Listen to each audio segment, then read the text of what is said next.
ഹരേ കൃഷ്ണ. സർവശ്രീ രാധാകൃഷ്ണ അർപ്പണമസ്തു. ആ, ജയ് ശ്രീറാം. ഇത് കർക്കിടക മാസമാണല്ലോ. അപ്പൊ കർക്കിടക മാസത്തില് ആ, നമ്മള് കേരളത്തിലുള്ള എല്ലാവരും രാമായണ മാസമായിട്ട് ആചരിക്കുകയാണ്. കാര്യം കർക്കിടക മാസം മഴയുടെ ഒക്കെ ഒരു മാസമാണ്. അപ്പൊ പണ്ടുള്ളവർ ഇങ്ങനെ ഇത് രാമായണ മാസമായിട്ട് ചെയ്യാനായിട്ടുള്ള കാര്യം എന്ന് പറഞ്ഞു കഴിഞ്ഞാൽ ആർക്കും പ്രത്യേകിച്ച് ജോലിയില്ല, പുറത്തിറങ്ങാൻ പറ്റത്തില്ല. അങ്ങനെ വീട്ടിലിരിക്കുന്ന ഒരു സമയം അങ്ങനെയെങ്കിലും അവർ ഭഗവാന്റെ ഒരു നാമം ജപിക്കട്ടെ, അല്ലെങ്കിൽ രാമായണം ജപിക്കട്ടെ, അങ്ങനെ പറഞ്ഞ് ആ, പണ്ടുള്ളവർ വളരെ ബുദ്ധിപരമായിട്ട് ചെയ്തൊരു കാര്യമാണ് ഈ രാമായണം വായന അങ്ങനെ തുടങ്ങിയത്.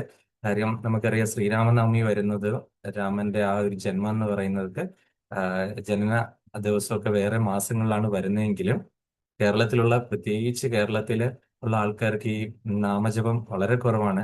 അപ്പൊ അതുകൊണ്ട് അങ്ങനെ തുടങ്ങി വെച്ചത് ഇപ്പോൾ അത് വളരെയധികം വിജയിച്ചിരിക്കുകയാണ്. ഇപ്പോ ആ, നമ്മുടെ സനാതന ധർമ്മത്തിലുള്ളവര്, ഹൈന്ദവരുടെ വീടുകളില് രാമായണം വായിക്കാത്തവര് കർക്കിടക മാസത്തിൽ വളരെ ചുരുക്കമാണ്.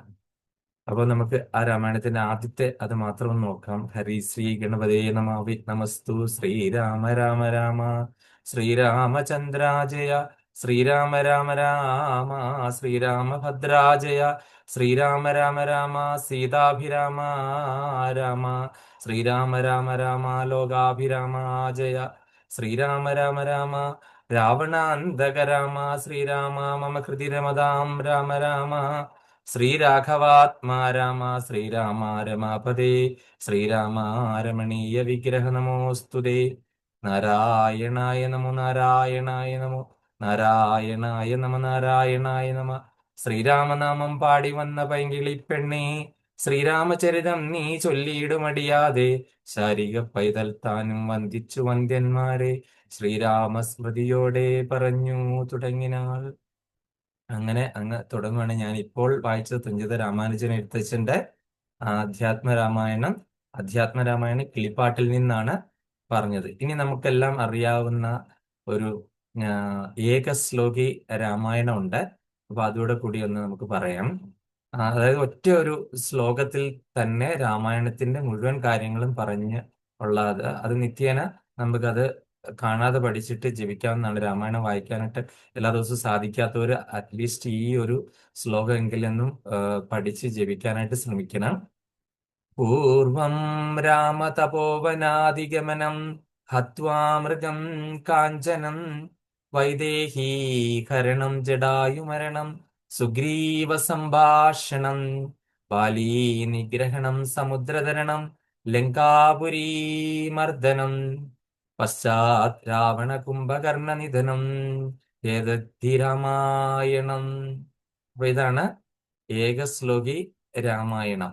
ഇനി നമ്മൾക്ക് നോക്കേണ്ടത് ഈ രാമായണത്തിന്റെ പ്രസക്തി, അല്ലെങ്കിൽ ഇതിന്റെ ഒരു പ്രാധാന്യം എന്നാണ്. കലിയുഗത്തിൽ രാമായണത്തിന്റെ പ്രാധാന്യം ആണ് നമ്മൾ വളരെ ചുരുക്കി പറയാൻ പോകുന്നത്.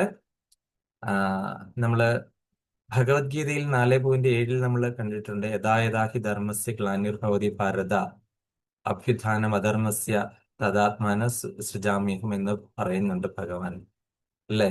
അപ്പൊ അതുകൊണ്ട് ഭഗവാൻ കാലാകാലങ്ങളിൽ ഈ ധർമ്മത്തിന് ക്ഷയം സംഭവിക്കുമ്പോൾ അവതരിക്കുന്നു. ഇപ്പൊ കലിയുഗത്തിലെ മനുഷ്യർക്ക് അറിയാം, സത്യനിഷ്ഠ കുറവാണ്, കുടുംബ ബന്ധങ്ങൾ പല രീതിയിൽ തകരുന്നു, ഗുരുഭക്തിയില്ല, വാക്ക് പാലിക്കുന്നവർ അപൂർവമാണ്, അധികാരം ദുരുപയോഗം ചെയ്യപ്പെടുന്നു. അപ്പൊ ഇതൊക്കെ മാറാൻ വേണ്ടിയിട്ട് രാമായണം ഒരു പരിഹാരമാണ്. ഇപ്പൊ രാമായണം നമ്മൾ പഠിക്കുന്ന വഴി നമുക്ക് മനസ്സിലാക്കുന്ന പിതൃഭക്തി, ഗുരുഭക്തി, ഭാര്യാഭർത്തൃ ധർമ്മം, രാജധർമ്മം, സൗഹൃദം, സേവാഭാവം, ശരണാഗതി, ഭഗവത് ഭക്തി, ഇങ്ങനെ തുടങ്ങിയ കാര്യങ്ങൾ നമ്മൾ രാമായണത്തിൽ കൂടെ പഠിക്കുന്നത് അല്ലെങ്കിൽ മനസ്സിലാക്കാൻ സാധിക്കുന്നതാണ്. അപ്പൊ രാമായണത്തിന്റെ പ്രധാനപ്പെട്ട തത്വങ്ങൾ ധർമ്മം, ഒന്നാമത്തേതിൽ ധർമ്മമാണ് രാമായണത്തിന്റെ കേന്ദ്ര വിഷയമായിട്ട് പറയുന്നത്. ശ്രീരാമൻ സുഖത്തിന് വേണ്ടിയിട്ടല്ല ജീവിച്ചത്, അദ്ദേഹം ധർമ്മത്തിന് വേണ്ടിയിട്ടാണ് ജീവിച്ചത്. ധർമ്മോ രക്ഷതി രക്ഷിത നമ്മൾ കേട്ടിട്ടുണ്ടല്ലേ. ആ, അതുകൊണ്ട് അദ്ദേഹത്തെ മര്യാദ പുരുഷോത്തമൻ എന്നാണ് വിളിക്കുന്നത്. ശ്രീകൃഷ്ണ ഭഗവാൻ ലീലാ പുരുഷോത്തമനും അതുപോലെ ചൈതന്യ മഹാപ്രഭു ആ, പ്രേമ പുരുഷോത്തമനുമാണ് എന്ന് നമ്മൾ കേട്ടിട്ടുണ്ടല്ലേ. ഇനി രണ്ടാമത്തേത് ശരണാഗതിയാണ്. ഇപ്പൊ വിഭീഷണൻ നമുക്കറിയാം, രാവണനെ ഉപേക്ഷിച്ചിട്ട്, കൊട്ടാരമെല്ലാം ഉപേക്ഷിച്ചിട്ട് ശ്രീരാമന്റെ അടുത്ത് വന്നപ്പോൾ ശ്രീരാമൻ പറഞ്ഞു, ഒരിക്കൽ എന്റെ ശരണം പ്രാപിച്ചവനെ ഞാൻ ഒരിക്കലും ഉപേക്ഷിക്കുകയില്ല. അപ്പൊ ഇതാണ് വൈഷ്ണവ സമ്പ്രദായത്തിലെ ശരണാഗതിയുടെ ഒരു പ്രധാനപ്പെട്ട തെളിവുകളിൽ ഒന്ന്. ഇനി അടുത്ത സേവ. ഹനുമാൻ അല്ലെ ദാസ്യഭാവത്തിലാണ് ഭഗവാനെ സേവിച്ചത്. ഭക്തിയുടെ ജീവനുള്ള രൂപമാണ്.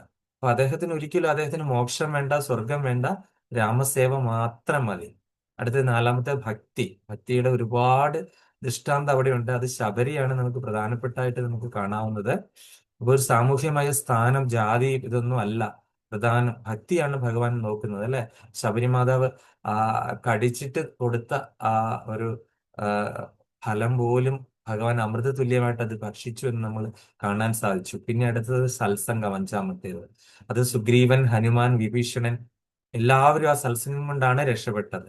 പിന്നെ അടുത്തത് രാമായണത്തിന്റെ ആ ഒരു ആഖ്യാനം ആ, പല ആചാര്യന്മാരും ആ, നൽകുന്നുണ്ട്.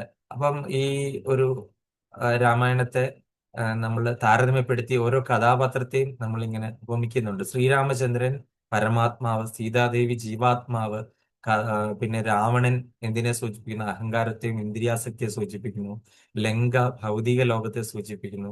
ഹനുമാൻ ഗുരു അല്ലെങ്കിൽ ശുദ്ധഭക്തൻ. സമുദ്രം മായയായിട്ട് കാണുന്നു. പാലത്തെ അല്ലെങ്കിൽ സേതുബന്ധനത്തിനെ അത് ഭക്തിയുടെ പാലമായിട്ട് കാണുന്നു. അതുപോലെ അയോധ്യ അല്ലെങ്കിൽ വൈകുണ്ഠം അല്ലെങ്കിൽ ഭഗവദ്ധാമമായിട്ട് കാണുന്നു. ഈ വ്യാഖ്യാന പ്രകാരം ജീവൻ അല്ലെങ്കിൽ സീതാദേവി മായാലോകമായ ലങ്കയിൽ അകപ്പെട്ടിരിക്കുന്നു. അപ്പൊ ഗുരുവായിട്ടുള്ള ഹനുമാൻ ഭഗവാന്റെ സന്ദേശം അവിടെ എത്തിക്കുന്നു.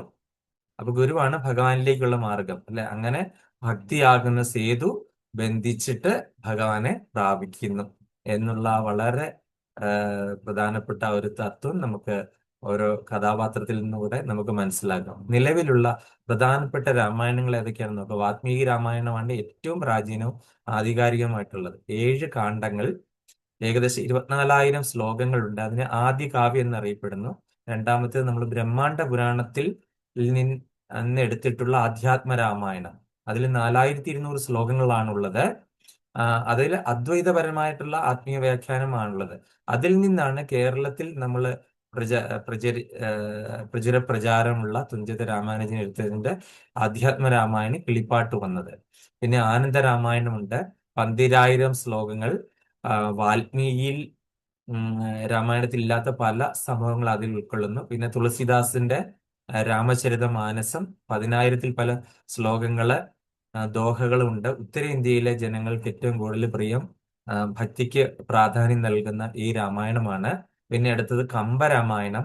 ഏകദേശം 10,500-ൽ പരം പദ്യങ്ങളുണ്ട്. തമിഴ് സാഹിത്യത്തിലെ ഏറ്റവും മഹത്തായ കൃതിയായിട്ടാണ് ഇതിനെ പറയപ്പെടുന്നത്. പിന്നെ എഴുത്തച്ഛന്റെ അധ്യാത്മരാമായണം നമ്മളിപ്പോൾ പറഞ്ഞു കഴിഞ്ഞല്ലോ, കർക്കിടക മാസത്തിൽ നമ്മളെല്ലാം പാരായണം ചെയ്യുന്നത്. അപ്പൊ ഇത് തമ്മിലുള്ള ആ ഒരു ഒരു ചെറിയൊരു സാമ്യവും വ്യത്യാസമായിട്ട് നമുക്കൊന്ന് പറഞ്ഞു കഴിഞ്ഞാൽ, വാൽമീകി രാമായണം ചരിത്രവും സംഭവ വിവരണവുമാണ്. ആധ്യാത്മ രാമായണം അതിന്റെ ആത്മീയം അർത്ഥമാണ് തരുന്നത്. തുളസീദാസ് രാമായണം ഭക്തി തരുന്നു. കമ്പ രാമായണം കവിതാ സൗന്ദര്യം തരുന്നു. ആനന്ദ രാമായണങ്ങൾ അധിക സംഭവങ്ങൾ വിവരിക്കുന്നു. കിളിപ്പാട്ട് വളരെ ലളിതമായ രീതിയിൽ അത് അവതരിപ്പിക്കുന്നു. ഇതാണ്. അപ്പം ഈ ശ്രീരാമ അവതാരവും ശ്രീകൃഷ്ണ അവതാരവും തമ്മിലുള്ള ഒരു ഒരു ചെറിയ ഒരു താരതമ്യപ്പെടുത്തലും കൂടെ നമുക്ക് നോക്കാം. ശ്രീരാമചന്ദ്രൻ മര്യാദാ പുരുഷോത്തമനായിരുന്നു. ശ്രീകൃഷ്ണ ഭഗവാൻ ലീലാ പുരുഷോത്തമനായിരുന്നു. ശ്രീരാമചന്ദ്ര ഭഗവാൻ എപ്പോഴും നിയമങ്ങൾ പാലിക്കുന്നു, എന്നാൽ ശ്രീകൃഷ്ണ ഭഗവാൻ നിയമങ്ങളിൽ ലക്ഷ്യം വെളിപ്പെടുത്തുന്നു. അപ്പൊ ഏകപത്നി വ്രതമായിരുന്നു ശ്രീരാമചന്ദ്ര ഭഗവാന്. അപ്പൊ ശ്രീകൃഷ്ണ ഭഗവാനോ അനേകം വിവാഹങ്ങൾ ദിവ്യ ലീലയുടെ ഭാഗമായിട്ട് കഴിച്ചു. അദ്ദേഹം ശ്രീരാമചന്ദ്ര ഭഗവാൻ ഒരു മനുഷ്യനെ പോലെ, സാധാരണ ഒരു മനുഷ്യനെ പോലെ ജീവിച്ചു. എന്നാൽ ശ്രീകൃഷ്ണ ഭഗവാൻ പൂർണ്ണ ഭഗവാനായിട്ട് ലീല ചെയ്തുകൊണ്ടേയിരുന്നു. ശ്രീരാമചന്ദ്രൻ ധർമ്മം പഠിപ്പിക്കുന്നു, എന്നാൽ ശ്രീകൃഷ്ണ ഭഗവാൻ ധർമ്മവും പ്രേമവും പരമതത്വവുമാണ് നമ്മളെ പഠിച്ചതും നമുക്ക് ഗീതയിലൂടെ നമുക്ക് ഉപദേശിച്ചു തന്നതും. അതുപോലെ തന്നെ ശ്രീരാമചന്ദ്രൻ ഒരു രാജാവ് എങ്ങനെയായിരിക്കണം എന്നുള്ള മാതൃക നമ്മളെ പഠിപ്പിക്കുന്നു. എന്നാൽ ശ്രീകൃഷ്ണ ഭഗവാൻ സർവാകർഷകനായിട്ടുള്ള ഭഗവാനായിട്ട് നമ്മളുടെ ജീവിതത്തിൽ ഉടനീളം ഉണ്ടായിരുന്നു എന്നുള്ളതാണ്. അപ്പം ശ്രീല പ്രഭുപാദര് ഇതിനെപ്പറ്റി പറയുന്നത്, ശ്രീരാമനും ശ്രീകൃഷ്ണനും ഒരേ പരമ ദിവ്യോത്തമ പുരുഷനായിട്ടുള്ള ഭഗവാന്റെ അവതാരങ്ങളാണ്, അല്ലെങ്കിൽ നേരിട്ട് ശ്രീകൃഷ്ണൻ ഭഗവാൻ തന്നെയാണ്. അപ്പൊ വ്യത്യാസം ശക്തിയിലല്ലെങ്കിൽ ലീലയുടെ ഭാവത്തിൽ മാത്രമാണ്. ശ്രീരാമൻ ആദർശ മനുഷ്യൻ എന്ന രീതിയിൽ പെരുമാറുന്നു. ശ്രീകൃഷ്ണൻ തന്റെ സമ്പൂർണ്ണ ഐശ്വര്യവും മാധുര്യവും കൂടുതൽ വെളിപ്പെടുത്തുകയാണ് ചെയ്യുന്നത്. അപ്പം അതുകൊണ്ടാണ് നമ്മൾ ഗൗഡീയ സമ്പ്രദായത്തിൽ ശ്രീകൃഷ്ണനെ കൃഷ്ണസ്തു ഭഗവാൻ സ്വയം എന്ന് ഭാഗവത്തിൽ പറയുന്ന ആ ഒരു ശ്ലോകം വെച്ചിട്ട് നമ്മൾ പറയുന്നത്. അപ്പൊ അതൊരു അവതാരമല്ല, എല്ലാ അവതാരങ്ങളുടെയും സ്രോതസ് ശ്രീകൃഷ്ണൻ തന്നെയാണ്. അപ്പം കലിയുഗത്തില് ആ, നമ്മളെ ഈ ഗൗഡീയ സമ്പ്രദായം പറയുന്നു രാമായണം നമ്മളെ ധർമ്മത്തിലേക്ക് നയിക്കുന്നു. അതുപോലെ തന്നെ മഹാഭാരതം ജീവിതത്തിലെ സങ്കീർണതകൾ മനസ്സിലാക്കേണ്ടത് സഹായിക്കുന്നു. ഭഗവത്ഗീത ജീവിതത്തിന് മാർഗദർശനമേകുന്നു. ശ്രീമദ് ഭാഗവത ശുദ്ധഭക്തിയുടെയും കൃഷ്ണപ്രേമത്തിന്റെയും പ്രധാനപ്പെട്ട ഒരു ശാസ്ത്രമാണെന്നും നമുക്ക് മനസ്സിലാക്കി തരുന്നു. അപ്പൊ കലിയുഗത്തിലെ ഒരു നമ്മൾ ചെയ്യേണ്ട പ്രധാനപ്പെട്ട യജ്ഞം എന്ന് പറഞ്ഞു കഴിഞ്ഞാൽ നാമസങ്കീർത്തന യജ്ഞമാണ്, അല്ലെങ്കിൽ ഹരിനാമ കീർത്തനമാണ്. അപ്പൊ രാമായണ പാരായണവും അതിൽ പെടുന്നതാണ്. അപ്പൊ അതുകൊണ്ട് തീർച്ചയായിട്ടും നിങ്ങൾ ഈ കർക്കിടക മാസത്തിലെങ്കിലും രാമായണം നിങ്ങൾ എല്ലാവരും പാരായണം ചെയ്യണം വീടുകളിലൊക്കെ. ആ, അതുപോലെ തന്നെ നിങ്ങൾ കുട്ടികൾക്കൊക്കെ പറഞ്ഞു കൊടുക്കണം രാമായണത്തിന്റെ മഹാത്മ്യം. അവരെ അത് വായിക്കാനൊക്കെ പഠിപ്പിച്ചു കൊടുക്കണം.